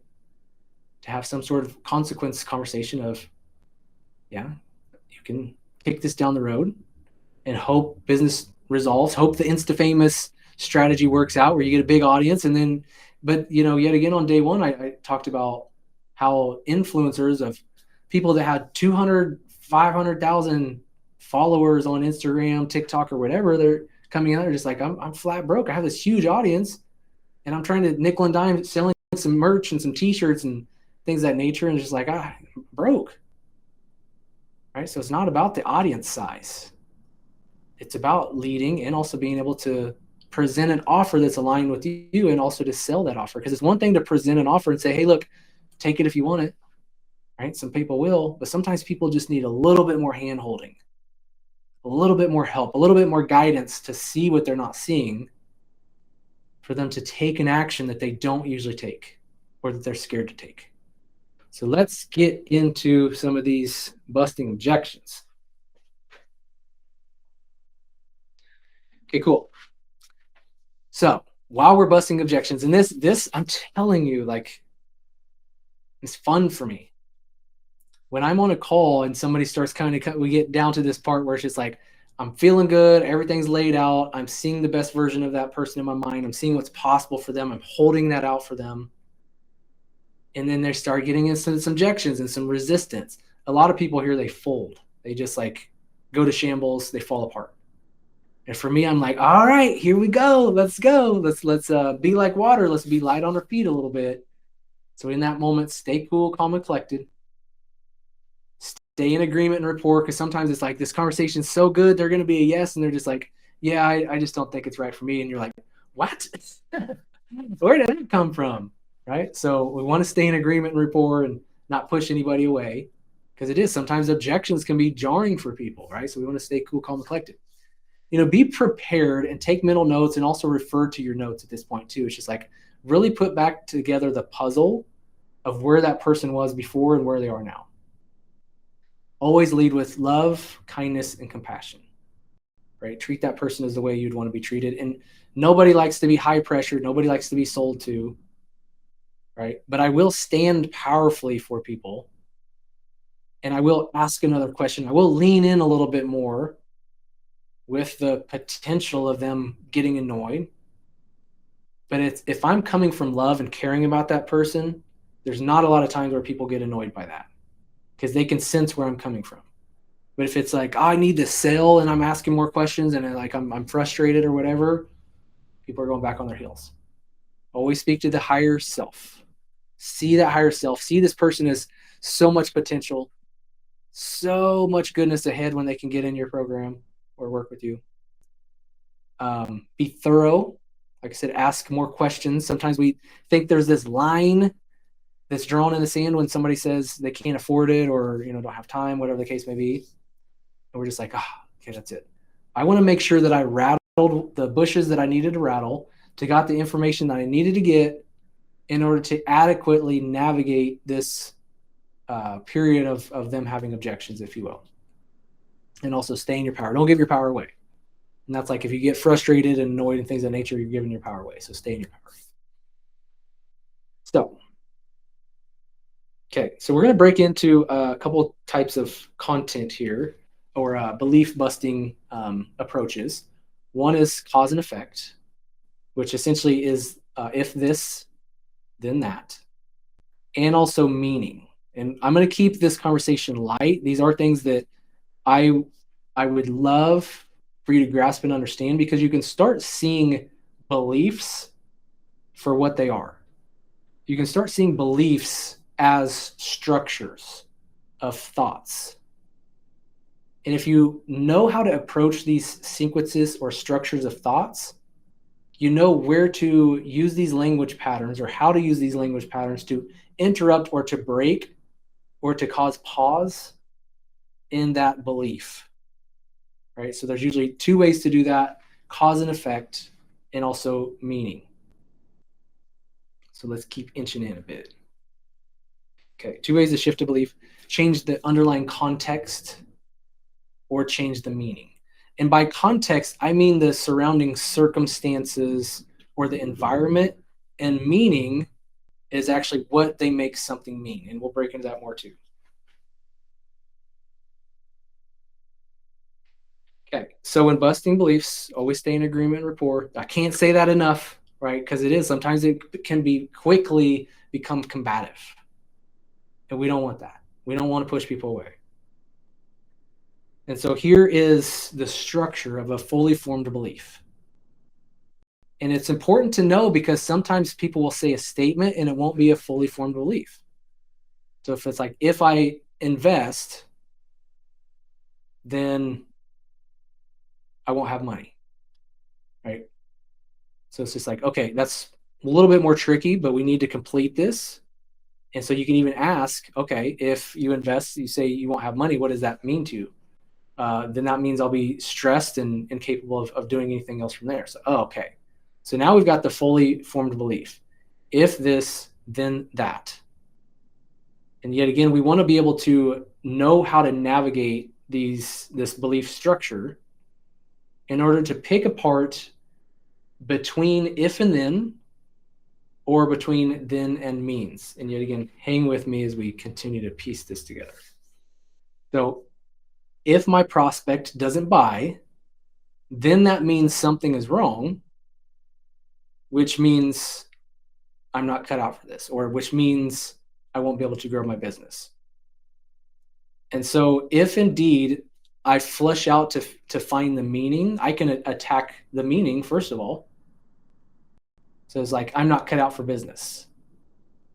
So it's like, well, you're essentially telling me, I'm like, so what you're telling me is if your prospects don't buy, then that means something is wrong, which means you're not good at business. And then I could do what's called an apply to self in this, a language pattern. It's just like, have you considered you're doing a great job of selling yourself on the belief that you're no good at selling? So if it's like, if their belief is they're not good at selling, if their prospects don't buy because they're not good at selling, then that means something is wrong. So I can use certain language patterns to pick apart that certain belief. And right then, that language pattern isn't really designed to pick apart the belief, but it is designed for a little bit of humor and to stop them in their pattern. It's just kind of like, yeah, that is kind of silly. I am selling myself on the idea that I'm not great at sales, right? So there's this context underneath says, I'm not great at sales. And I used humor and just a kind of a pattern interrupt to get that person to understand that they're selling themselves on the idea that they're not good at sales. It's just kind of like this moment of like, I see what I'm doing. So that's just one way to do that. But it is, we always want to get the full belief. So we want to be able to elicit missing information. So it's like, what's causing you to say that? Or how exactly or specifically does A cause B?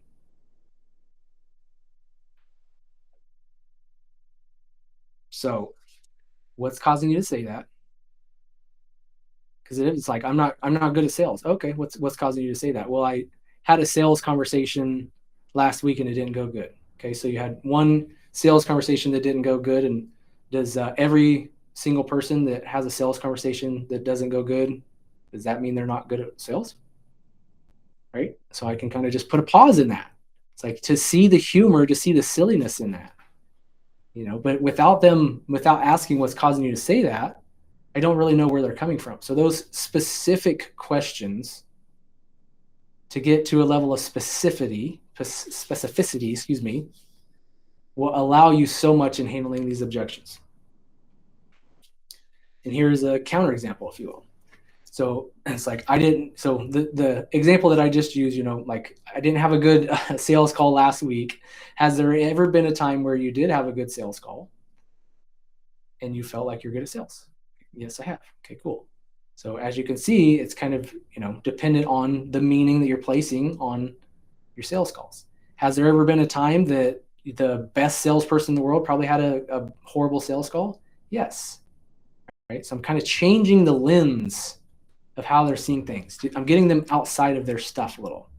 So has there ever been a time where A did not equal B? Has there ever been a time where Tony Robbins probably had a sales call go wrong? It didn't work out well for him? Chances are yes. What about XYZ person? It's always and you'll see this in a bit with Model of the World.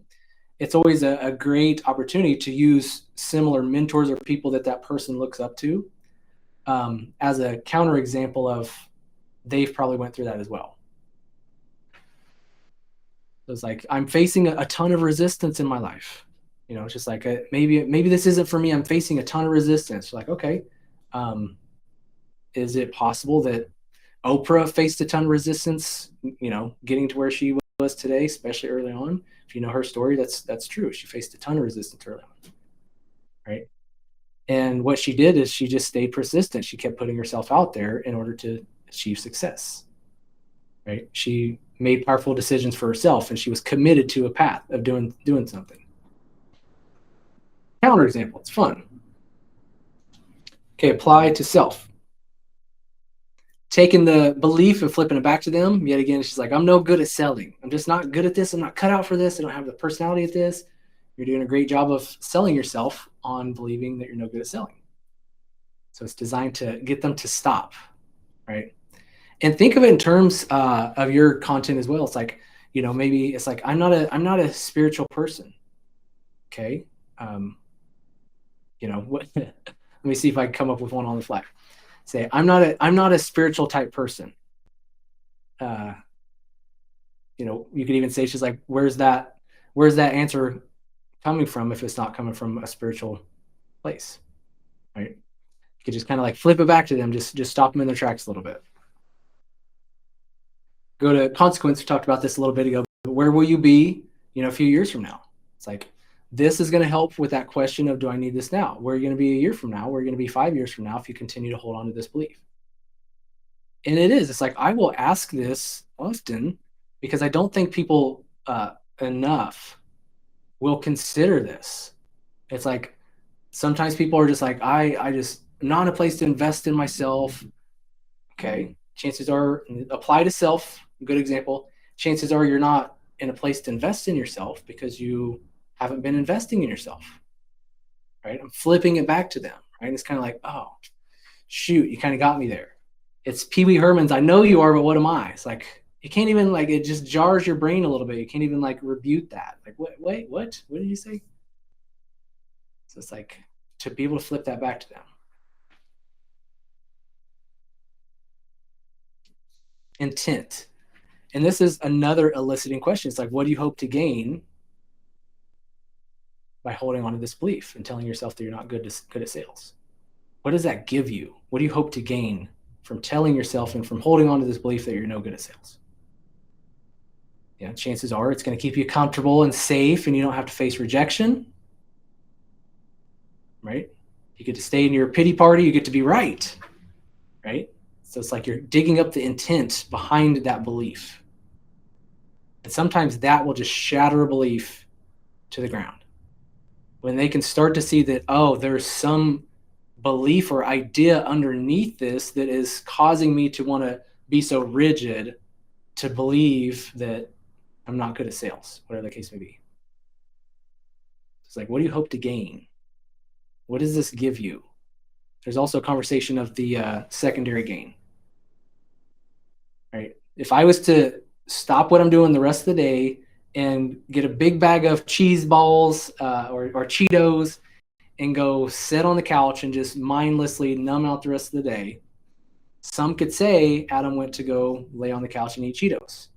But there's something underneath that I'm hoping to gain. And that maybe that is to take my brain offline, or maybe it is to like celebrate and just to enjoy myself. There's going to be some secondary gain I get from that action. And so when we can go a little bit deeper and understand our peeps and why they do certain things that they do, all of a sudden somebody's going to be like, oh my gosh, that's me. That's exactly what I do. I continue to tell myself that I don't have a personality for sales because I get uncomfortable doing it. I face rejection. And I've said some weird things on some sales conversations before. So it's like, when you can be the one to see underneath that which they're not seeing, they're going to love you. They're going to be like, this person's in my head. Like, she knows me. Like, how do they know that about me? That's what I do. All right. So we can dig deeper. Redefine. This isn't a matter of XYZ, but it's a matter of ZYX. And I do that for you. I say it that way and put it that way for you to take that and fill in the blanks for yourself. So there's a number of different ways. So this isn't a matter of being good at sales, but rather it's a matter of whether or not you're willing to be courageous enough to master this critical skill, to put yourself out there and to close more sales. So this isn't a matter. I'm redefining it. They have this definition in their mind that they're not good at sales. And I'm going to say, that's not the definition. This isn't a matter of being good at sales or not, but this is a matter of, are you willing and committing to mastering this critical skill in life and business? That's what it really comes down to. It's not if you're good at something or not, but are you willing to make it happen? So now I'm questioning their willingness of it, right? Which gets them to move, because now they can get on board a little bit more of like, am I willing? Yes, I am willing. Like, I am willing, because I do want that freedom and flexibility and joy and adventure in life, and the more time with the family, I do want that. So I am willing to get good at this. And so that just changes the game for them. Hierarchy of criteria. What's more important? So if it's like, I'm not good at sales and this and that, what's more important? Getting out there and helping the people that you're here to help, or holding yourself back because you're afraid to sell? What's more important? And when you ask this to your coaching clients and even people that are on sales calls, it's such a important question, because a lot of times we are making decisions based off of fears. And if we're going to allow our fears to be more important than our future, then of course we're going to have more of the same. We're going to be stuck in our fears, and we're not going to get to where we're going. And so what's more important? Getting stuck in the idea that you're not good at sales and to get all wrapped up in that, to latch onto that belief. We already talked about the gain of that. It keeps you safe and stuck.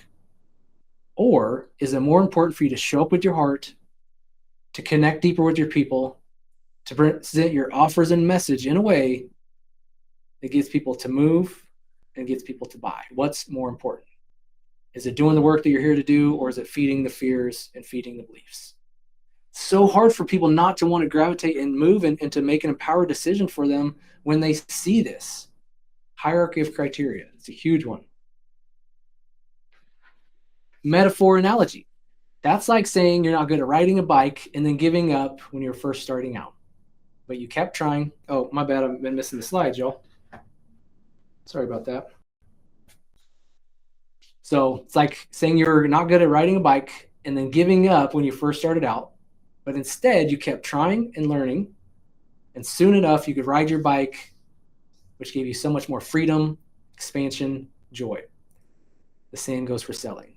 So I am utilizing a metaphor, a well-known metaphor of people riding bikes and how troublesome it was early on as kids, with our training wheels and crashing and burning, how hard it was. But little by little, inch by inch, we kept trying, and we kept learning. And we got to a point where we could hop on our bike, and we had the freedom to go to the store. If our parents would let us go to the store, we'd drive to the pool or cruise our bikes to the pool or whatever. So it opened up the world. And even to say it opened up the world, I want you to see that same idea for selling, right? So it's like, in using the bike riding analogy in a conversation around sales, I want you to see that staying with something, practicing it, opening it up, opens the door for so much more adventure and experience when it comes to riding your bike. And the same goes for sales. So it's one and the same. So changing the frame size, we can exaggerate the frame, or we can shrink the frame. So for somebody to have this conversation around my program or working with me, as I've said this already, you've heard me say this on this call, it's like you could spend thousands of hours scouring the interwebs, watching all the YouTube videos, putting all this information together. You could make all the mistakes yourself, which I'm telling you, it's not for the faint of heart. You could hire consultants to help you with sales and mastering your sales. That's going to cost you tens of thousands of dollars in most cases. And so how much is your time and how much is mastering sales important to you? How much is that worth to you? So it's like I'm blowing up this frame to show it's like this is a big freaking deal. You could spend all this time, all this energy, all this resources on mastering sales, or I have it all laid out to you right here, right now. So how much is saving thousands of hours and mastering this from the start in the right way that fits with you? How much is that worth to you? So I'm changing the frame size, right? Model of the world. And so if somebody well-known in our industry, let's just say there's some peeps on here that know James Wedmore. If I am using James as an example, we have this effect that's like, oh, and I used it about Tony Robbins earlier, right? It's just like, chances are Tony had trouble with sales at some point, but he kept going and he mastered it.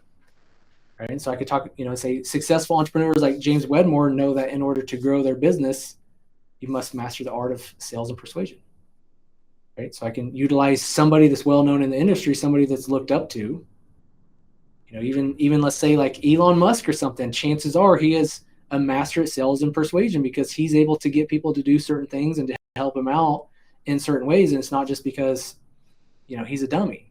He knows how to communicate people. He knows how to speak to people. He knows how to shift people's thinking. When they see something is not possible, he's not going to just like, it's possible, go figure it out. Chances are he's going to shift how they see it, right? So there's opportunities for us to use certain models of the world. In the good old choice bind, sometimes people get to this place in their life and business where there's multiple different roads. I could go here, I could go there, I could do this, I could do this. I could scour YouTube for 1,000 hours. I could hire some consultants. I could do this. But what I want to do, especially when I'm at the end of presenting an offer, is I want them to focus. And so I could say, right now you have one of two choices, which ultimately they have thousands of choices. We have millions of choices right here and right now to do a lot of different things. But if I get them to focus on one of two choices, I've got their attention. You can either continue doing what you're doing, hope you go insta famous, hope things get better, hope people start reaching out to you and wanting to work with you. You can scour the webs with YouTube and spend 10,000 hours trying to understand results and to lean into results in a way that works with you from this hard aligned place and that flat out works. Or you can shortcut all that. You can forget all the bumps and bruises that I had to go through, and you can invest in yourself and enroll in this program. So it's like, and even my voice drop, it's like, this is the light, easy way. Where going out on YouTube and going insta famous and and all that stuff, it sounds good, right?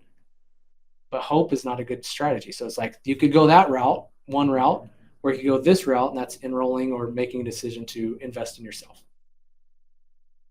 It's a great way to kind of close the conversation and get them to focus when it comes time to make a decision, if you will. Presupposition. Assumptive close. This is one of the first things that I learned at a traditional ad agency I worked in 2009 to 2011-ish before I moved.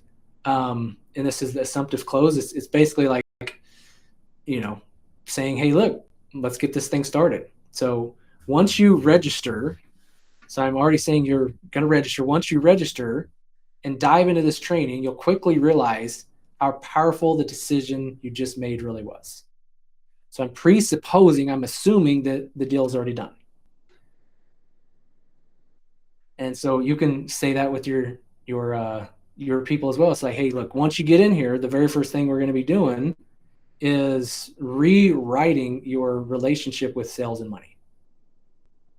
Right? And then from there, you're going to have a greater understanding of how to approach business in a way that allows you to lean more into being the person that allows you to grow the business in a way that you want. Right? So it's just like, I'm assuming that they're already going to be in there. Okay, cool. The fortune is in the follow-up, unless they flat out say no and put the brick wall up. And even when they do, sometimes I'm just like, oh, what's coming up there? Most people stop at the first glance of resistance. And when it comes to sales and marketing, whether that be on a call or whether that be on a training like this, you have the capacity or opportunity to do kind of like trial statements and closes and be able to like ask questions. If you are the type of person who's up to big things, have a huge heart, and that mastering sales is the absolute next logical step for you to be able to create more freedom and flexibility in your life, to understand sales, to do it in a way that's aligned with you, then you're going to want to click on this link. And then I can go on and I can talk a little bit more, and then I can do another close of saying, something similar. It's just like, hey, look, this program is for those that are up to big things, that are unwilling to stop at, the simple nuances of business that get a little hard and complex. And, there's so many people that fell short and just gave up on business in the last few years. And so I could do another trial close and present the link again. But when it comes time to like one-to-one conversations or either following up with people after a webinar, most people will send like one email. Most people won't send any emails, but then they'll send like one. And then if there's resistance there, it's like they're done. Only 22% will go to 2 objections. Only 12% of people will go to 4 objections. And it takes certain touch points. It takes certain amount of education at times or awareness for your people to say yes and to finally buy. And so if we're just stopping at the first sign of resistance and we think that there's this line that cannot be crossed, I'm going to check in. I'm going to ask another question. I'm going to make sure that they really are clear in the decision they're making. And if it's from an empowered state of like, this isn't for me, maybe, this person isn't the right mentor or whatever, then that's fine. But if I feel that they're just kind of like in their stuff a little bit and I feel like they're throwing up some smoke screens, I'm going to ask. I'm going to lean in. I'm going to connect a little bit more. I'm going to ask more questions. So keep that in mind. Most people are stopping at the first sign of resistance.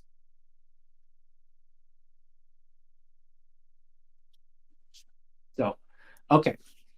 This is what I like to say at the end of sales calls when people are in this gray area. I feel like they're close, but just can't, quite get them to close. And, I don't like to use the word close. I don't know if there's a better word for that. Enroll, I guess, but I'm not into like go after the close, but I do want to make sure that they leave this call on a high note and are in possibility and not in resignation. So this is what I do at the end of calls that for me is like worked time and time again. Say, okay, after we get off this call here, I'm going to ask you to do something. Do me a favor. Spend as much time, if not more time, in what becomes possible for you with my help in mastering sales versus all the noise that your brain will try to tell you, the fear of your brain wanting to keep you safe and stuck. So yet again, spend as much time, if not more time, in what becomes possible in mastering sales and working together. And so I'm leaving this call with this agreement that they are going to dream more into what becomes possible. And I'm warning them without fair warning them that their mind is crafty. It's going to try to talk them out of it. It's going to chatter. So we leave the call in this place of like, okay, I'm staying in possibility. I'm going to really entertain the idea of like mastering sales, what that can do for my life and business versus buying into all the stuff that my brain's going to tell me because it's going to totally wipe you out of it if it can. So nearing the end of this, got an assignment for you. I would love for you to identify one universal belief in your market that your people are kind of like goofing up on, or they're not seeing something that they're a little rigid about.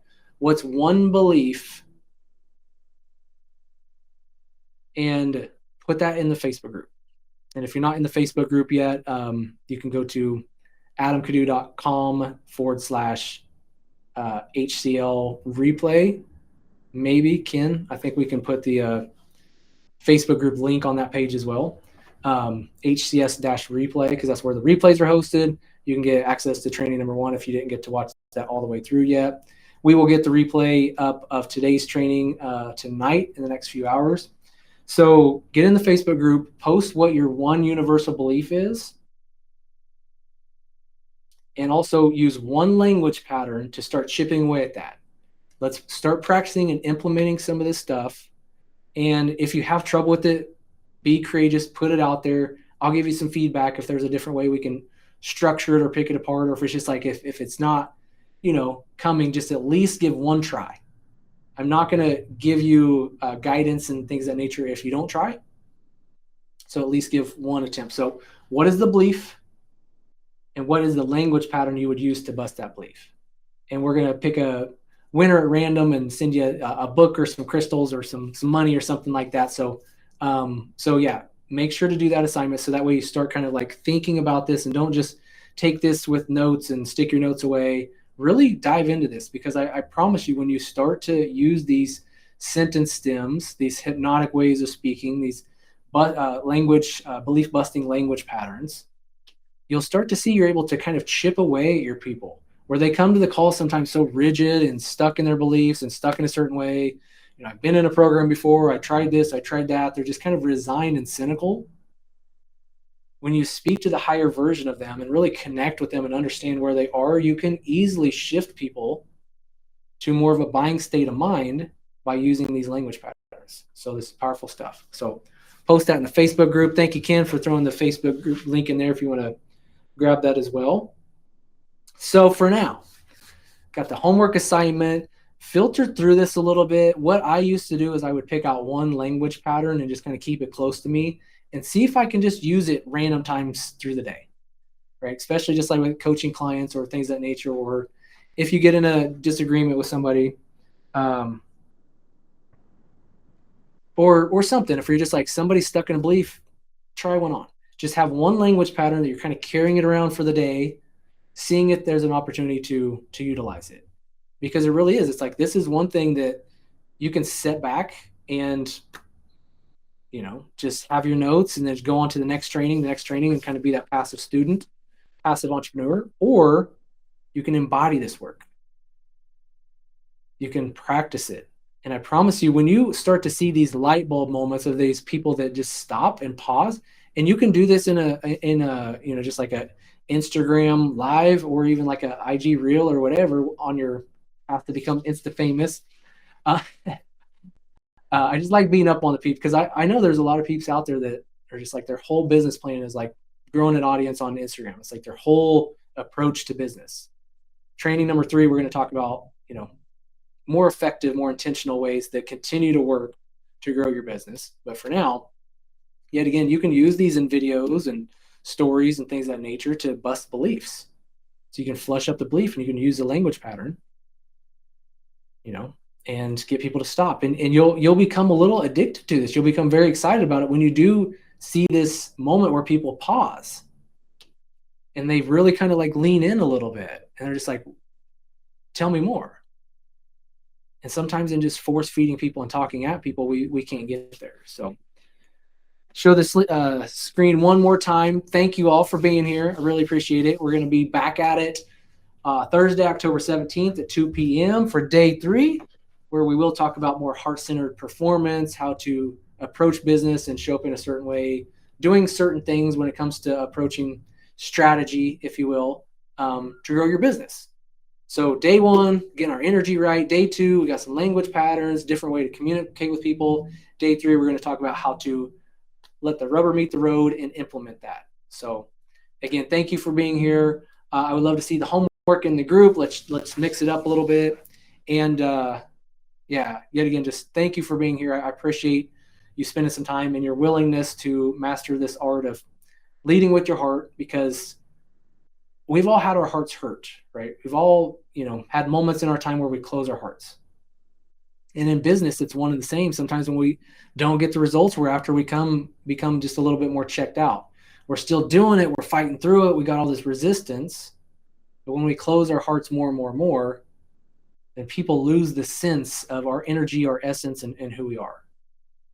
And so when you can open your heart, you can care deeply for people, when you can really take others into consideration, have that compassion and that conviction, and you can speak to people in a certain way with these language patterns, and you know how to approach business in a way that allows you to see more growth, and all of a sudden you're having more fun, you're able to have more adventures in life, you're able to connect deeper with people you're here to help with, and life works just a little bit better. So thank you for your commitment to this path, and get ready for another training on Thursday, and we'll keep rocking. So much love. If I can help you in any way, let me know. If you know anybody that would enjoy this training, send them the link, adamcadoo.com/HCL, and we'll see you on Thursday.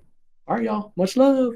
Bye. Thank you for listening to another episode of the Adam Kadoo podcast. If you would, take a moment to subscribe and click the bell icon so that way you get notified when future episodes air. Now, here's the thing. If you are looking for the show notes, you can find a link to those below. If you're looking for the handles of the guests that I've been interviewing, things of that nature, you'll find that here. And if there's anything else that stood out to you in the episode, or if there's anything I can do for you, please leave a comment below, or for sure message me on Instagram if you'd like, as I'm always looking to hear what's working well for you and what caught your interest about the Adam Kadoo podcast. So, time to go, time to change the world, time to help more people. Are you ready? Let's go do this thing. The world needs more leaders. So thanks again for listening to the Adam Could Do podcast.